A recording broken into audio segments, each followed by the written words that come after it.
मित्रांनो, आज अर्थसंकल्पामध्ये कर्जमाफी शेतकऱ्यांना जाहीर करण्यात आली आहे, परंतु त्यात तरतूद नेमकी कशी करण्यात आली आहे तर ती आपण बघूया। तर त्यामध्ये 30 सप्टेंबर 2025 पर्यंत थकीत असलेले, म्हणजे पुन्हा एकदा डेट ऐका की 30 सप्टेंबर 2025 पर्यंत ज्याही शेतकऱ्यांचं थकीत कर्ज आहे ते कर्ज माफ होणार।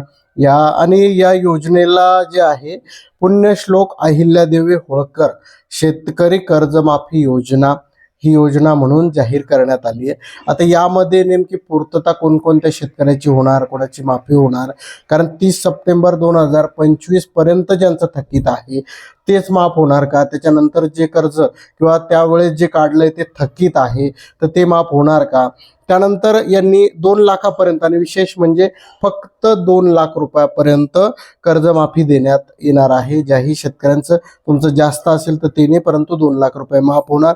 आणि जे नियमित कर्ज फेडणारे शेतकरी आहे त्यांना 50,000 रुपयापर्यंत प्रोत्साहनपर लाभ जो आहे तो देण्यात येणार आहे।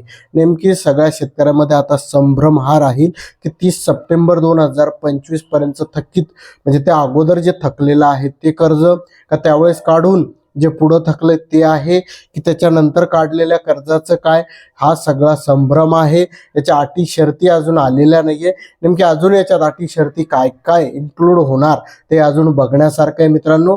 त्यामुळे हा व्हिडिओ सर्व शेतकऱ्यांना पाठवा। नक्की एक जे शेतकऱ्यांनी लढा दिला त्याचा विजय हा नक्की म्हणू शकतो। फक्त यामध्ये अजून अटी शर्ती काय काय होतात ते बघण्यासारखं नक्की राहील शेतकरी मित्रांनो। त्यामुळे पुढे जेही अपडेट येतील ते आपण आपल्या चॅनलवरती अपलोड करू। हा व्हिडिओ आवडला लाईक करा, शेअर करा आणि आपल्या सर्व शेतकऱ्यांपर्यंत जाऊ द्या मित्रांनो, आणि फॉलो करायला विसरू नका। धन्यवाद।